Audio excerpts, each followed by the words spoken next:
네, 안녕하세요. 주식은 역시 기리기리세 기리십니다. 안녕하세요, 여러분들. 자, 걱정 많은 주말입니다. 금요일날 미국 증시가 조금 많이 빠져서 코스피도 한 1에서 2%는 일단 빠지고 시작할 것 같은데요. 하지만 이 하락이 또 영원하진 않겠죠. 또 하락하다가 다시 또 상승할 거를 우리가 쉽게 생각을 해볼 수 있습니다. 그리고 그걸 믿고 우리가 투자를 하는 거니까요. 그러니 여러분들 너무 걱정하지 마시고 이제 오늘 또 이번 주에는 어떤 뉴스가 있었는지, 그리고 다음 주에는 어떤 뉴스가 있을지, 우리가 어떤 데이터를 보고 공부를 해야 되는지 확인해 보도록 하겠습니다. 자, 매주 일요일마다 돌아오는 그 시간입니다. 매주 기릭과 함께 오늘은 8월 28일 일요일입니다. 같이 공부하시죠. 렛츠 기릿!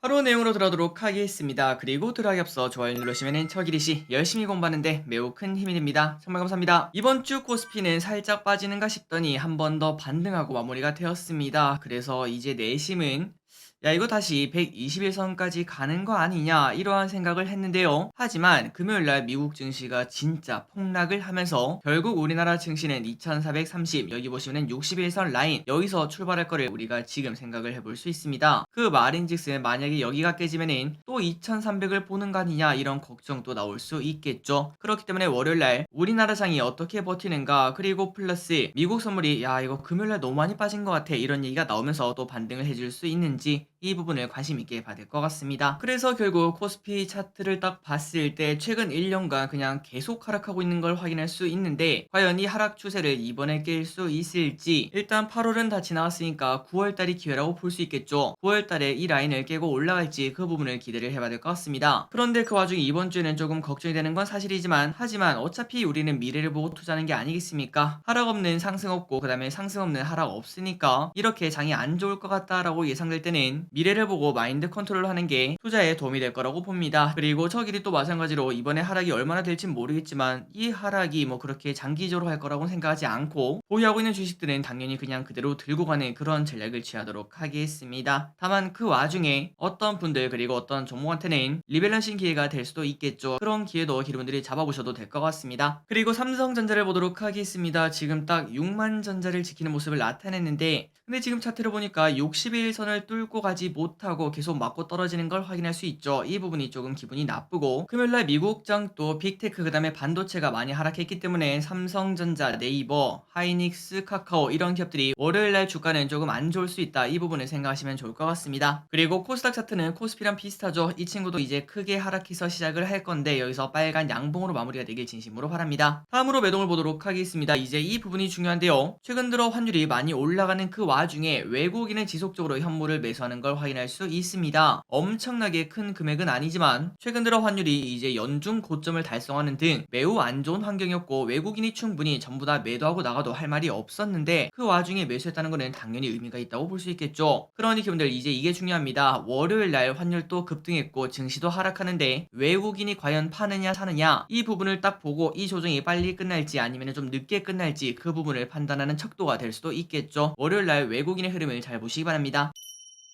그리고 환율은 또다시 급등 1343원, 그리고 유가도 0.5% 상승하고 마무리가 되었습니다. 아마도 기분들 다 알고 계실 거라고 생각합니다. 금요일날 미국장이 어떻게 되었는가? 전부 다 크게 급락을 했습니다. 처음에는 보합권으로 시작했지만 근데 쭉 떨어져서 조금은 끔찍한 결과로 마무리가 되었죠. 다우 마이너스 3%, 나스닥 마이너스 4%, S&P 500 마이너스 3.3%로 오랜만에 볼 정도로 큰 하락인 걸 확인할 수 있습니다. 그렇다면 이렇게 하락한 이유가 뭐냐면은 바로 잭슨홀 미팅, 잭슨홀이 아니라 블랙홀이 되었다고 합니다. 그러다 보니까 이번 주는 조금 걱정이 많은 게 사실이고, 그리고 이제 잭슨홀이 끝났으니까 결국 지금의 포인트는 바로 9월달에 금리를 어떻게 올릴 거냐 이거 아니겠습니까? 자이언트냐 아니면 빅스텝이냐 이 부분일 것 같은데, 금리를 얼마나 올릴지 결정을 하는데 가장 필수적인 데이터인 8월 고용지표와 그 다음에 소비자 물가 이 부분을 우리가 주목을 해야 된다고 합니다. 그래서 이번 주 금요일입니다. 9월 2일 고용보고서가 나오고 이 부분이 이번 주에 매우 중요한 데이터라고 볼 수 있고, 그리고 9월 13일에 나올 소비자 물가지수, 이 두 가지 데이터가 어떻게 나오는가 거기에 따라서 또다시 증시는 한 번 더 상승을 해줄지 아니면 계속 바닥을 파고 들어갈지 그런 부분을 확인할 수 있겠죠. 그러니 결국은 우리에게 또 시간이 필요할 것 같습니다. 다음으로 이걸 보도록 하겠습니다. 이제 자이언트 스텝이냐 아니면 빅스텝이냐 그 예측 결과인데요. 불과 일주일 전에는 빅스텝이 53%로 살짝 더 많았지만 갑자기 한 번에 확 바뀐 걸 확인할 수 있습니다. 빅스텝 확률은 39%, 그 다음에 자이언트 스텝 확률은 61%로 자이언트 스텝이 확 늘어난 걸 확인할 수 있죠. 하지만 그 와중에 1%를 증가시키는 그런 것들은 전혀 고려가 되고 있지 않기 때문에 다음 달에 지표 지표만 그냥 깔끔하게 나온다면은 이거 빅스텝 나올 수도 있겠다라는 생각도 충분히 해볼 수 있습니다. 그 말인즉슨 금요일날 미국 증시가 급락한 거는 결국 우리에게 기회가 될 수도 있다. 이러한 투자 아이디어도 충분히 우리가 고려할 수 있을 것 같습니다. 어쨌든 이제 지속적으로 이 데이터를 계속 살펴보도록 할게요. 그래서 나스닥 차트를 봐도 이제 저점을 찍고 많이 올라왔다가 거의 반 정도 하락하는 걸 확인할 수 있습니다. 그렇다면 이제 50% 지점에서 되돌릴 수 있는지 이 부분을 봐야 될 것 같습니다. 그리고 코인을 보도록 하겠습니다. 주말 사이에 코인이 좀 올랐다면 그나마 좀 괜찮겠다라고 볼 수 있겠죠. 하지만 결과를 딱 봤더니 일요일에는 살짝 오르고 있지만 그런데 토요일날 많이 하락했습니다. 그렇기 때문에 일단 월요일에 우리가 긍정적인 포인트는 지금 현재 챙겨갈 수는 없을 것 같습니다. 코스피 1.8% 정도 하락 출발 예상을 해볼 수 있습니다. 미국 선물이 꼭 반등해서 출발했으면 좋겠네요. 그래서 이번 주 증시 전망을 보도록 하겠습니다. 자, 저기릿은 아직도 여전히 긍정적인 뷰를 가지고 있습니다. 아무리 매파적 이야기가 나왔다고 하더라도 사실 바뀐 건 하나도 없거든요. 인플레를 잡으려고 금리를 올리는 건 우리가 이미 다 알고 있었고 지난달부터 고용과 물가가 좋은 지표가 나오면서 우리가 그냥 살짝 기대감을 가졌죠. 이거 그냥 금리 인상 조금 줄일 수 있는 거 아니냐라고 볼 수 있었지만 하지만 연준은 예전보다 더 세게 할 기호가 아니라 그냥 그대로 할 기호라고 말한 것밖에 없습니다. 그러니까 새로운 악재가 아니니까 이것 때문에 전 저점을 깨러 간다는 거는 정말 말도 안 된다고 볼 수 있겠죠. 그러니 결국은 큰 걱정을 할 필요가 없다라고 볼 수 있으며 그리고 이번 주 고용지표 그 다음에 다다음 주 13일 소비자 물가지수 여기서 또 만약에 긍정적인 데이터가 나온다면은 결국 이 하락은 당연히 기회였겠구나 라는 생각을 해볼 수 있습니다. 그리고 플러스 이미 금리 상승은 시작이 되었고 급하게 올리다 보니까 결국은 곧 끝나가는 걸 우리가 생각을 해볼 수 있어요. 내년이 되면 오히려 금리가 하락한다 이러한 전망도 있는 걸 우리가 체크할 수 있죠. 그러니 여러분들 금리 상승 때문에 이렇게 주가가 더 하락한다 이런 걱정은 크게 할 필요가 없다고 생각하고 다만 그 와중에 경기 침체 이야기가 나오면 조금은 다를 수 있다고 생각합니다. 그때는 또 언제가 될지 모르겠지만 그때가 바로 한 번 더 증시가 크게 출렁이는 그런 단계가 될 수도 있겠죠. 하지만 그때는 아직까지 최소한 몇 개월은 남았기 때문에 이 부분도 또 역시 크게 걱정할 필요가 없다고 생각합니다. 그리고 이 와중에 에너지 가격은 또 상승을 할 수 있기 때문에 이번 주에 증시가 하락을 하더라도 에너지 그 다음에 신재생 관련주 이 주식들은 어떠한 흐름을 나타내는지 이거를 관심 있게 보시면은 우리의 계좌 수익률을 지키는데 조금 도움이 될 수도 있을 것 같습니다. 꼼꼼하게 공부해 보시기 바래요. 자, 다음입니다. 이번 주 연기금 그 다음 외국인 무엇을 샀는지 이 부분은 역시나 중요하다고 볼 수 있겠죠. 한번 보도록 하겠습니다. 자, 연기금이 무엇을 샀는가? LG엔솔, SOL, LG전자, 하나솔루션, 삼성바이오로직스, 삼성엔지니어링, SK,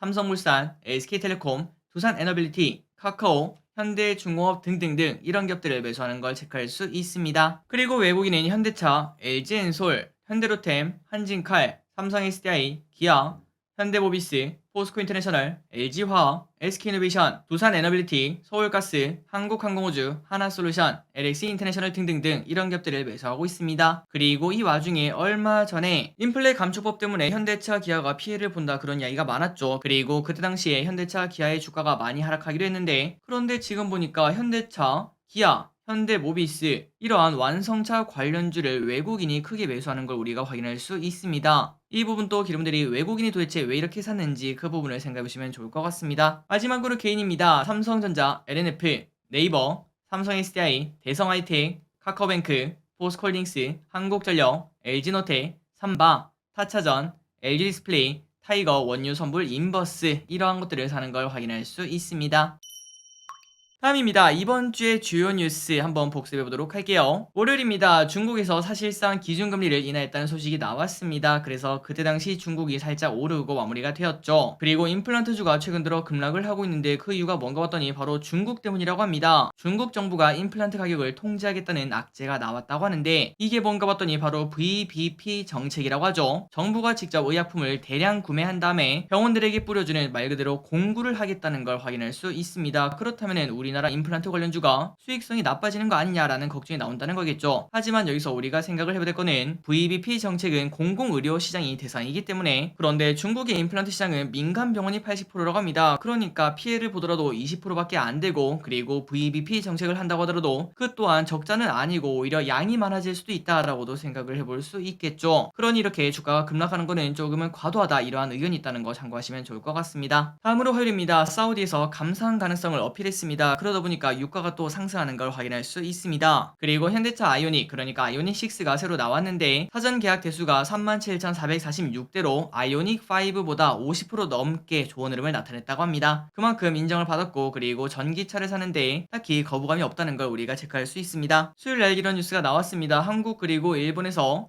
여행객들을 대상으로 한 코로나 완화책 이런 것들을 발표를 했습니다. 그러다 보니까 여행 관련주가 급등했습니다. 목요일에는 미국에서 이제 돈풀기 이야기가 나왔습니다. 학자금 돈뿌리기가 나왔다고 하는데요. 한국 돈으로는 489조 원을 뿌린다고 하니까 이 부분도 분명 주식시장에는 호재라고 볼 수 있습니다. 한국은행 기준금리가 0.25가 인상이 되었습니다. 그러다 보니까 환율이 조금 하락한 걸 확인할 수 있는데, 금요일날 또다시 잭슨홀 미팅에서 비둘기를 보러 갔더니 갑자기 매가 엄청나게 나오며 환율이 또다시 올라가는 걸 체크할 수 있었는데, 과연 월요일날 외국인은 주식을 살지 아니면 팔지 이 부분을 관심있게 봐야겠네요. 금요일입니다. 원자력 관련 소식이 나오고 있습니다. 한수원에서 3조 원의 이집트 원전 사업 소식이 나왔고, 그리고 이는 13년 만이라서 의미가 깊다고 합니다. 마지막으로 미국 GDP 0.3% 올랐다. 이 부분 또 호재라고 볼 수 있겠죠. 지금 딱 보니까 잭슨홀을 제외하고는 전부 다 호재를 슬금슬금 발견할 수 있습니다. 과연 잭슨홀 하락이 어디까지 이어질지 우리가 관심있게 봐야 될 것 같습니다. 마지막입니다. 다음 주 주일정 보도록 하겠습니다. 연준 인사들의 연설이 이어진다고 볼 수 있기 때문에 그 부분을 관심있게 봐야겠죠. 월요일입니다. 영국 증시 휴장, 나사에서 무인 달궤도 발사체가 발사가 된다고 합니다. 무인 궤도 비행 후 거기서 끝나는 게 아니라 지구로 돌아오는 것이 목적이라고 하니까 이 계획을 성공한다면 이제 25년에는 우주인들을 달에 착륙시킬 계획을 가지고 있다고 합니다. 수요일입니다. 국내 최대 규모 수소산업 전시회가 열린다고 합니다. 수소 관련주가 최근 좋은 흐름을 나타내고 있는데 과연 여기서도 나올지 관심있게 봐야겠네요. 월드 스마트 시티 엑스포가 열린다고 합니다. 스마트 도시 건설, 인프라, 스마트 교통 등의 주제를 가지고 있다고 합니다. 러시아 노르트 스트림 공급이 일시 중단된다고 합니다. 이 부분은 이미 선반영되었다고 볼 수 있지만 과연 에너지 가격이 또 급등할지 관심있게 봐야겠네요. 중국 8월 제조업, 비제조업 PMI가 발표가 됩니다. 이 부분에 따라서 중국 증시가 흔들리고 그 다음에 우리나라 증시가 또 흔들릴 수도 있겠죠. MSCI 리밸런싱이 이번 주 수요일날 있습니다. 목요일입니다. 정기국회가 개회가 됩니다. 미국 8월 ISM 제조업지수가 발표됩니다. 전기차 급속 충전 요금이 11에서 12% 인상이 된다고 합니다. 시멘트 가격이 인상됩니다. 과연 시멘트 관련주 어떤 흐름을 나타낼지 일단 선반영 흐름이 나타난 것을 우리가 확인할 수 있었죠. 건강보험료 부가체계가 개편이 된다고 합니다. 조금 정확하게 보자면은 부가 기준이 기존 연간 3,400만원 초과였는데 연간 2천만원 초과로 낮아졌다고 합니다. 목요일입니다. 2심 도입 예정이 있다고 합니다. 전화기 한 대에 번호 2개를 사용하는 것이 가능하다고 하죠. 사업을 하시는 분들은 이 부분을 좋아하실 것 같습니다. 그리고 금요일입니다. 미국 8월 고용 동향 보고서가 발표가 됩니다. 이 부분이 이제 별 5개라고 볼 수 있겠죠. 8월 실업률은 전달 기록한 3.5%를 유지하지 않겠나 이런 예상이 나오는데, 여기서 또 좋은 흐름이 나온다면은 우리 증시는 또 빠르게 반등할 수 있습니다. 그런데 만약에 고용이 악화되었다 그러면 또 우리는 또 골치 아픈 그런 생각을 계속 해봐야겠죠. 마지막으로 금요일에는 IFA 2022가 열립니다. 유럽 최대 가전 전시회가 열린다고 합니다. 자, 달력을 보고 마무리해보도록 하겠습니다. 맨 위에는 이제 공모주 그리고 증시 일정 보호 예수가 있으니까 참고하시면 될 것 같습니다.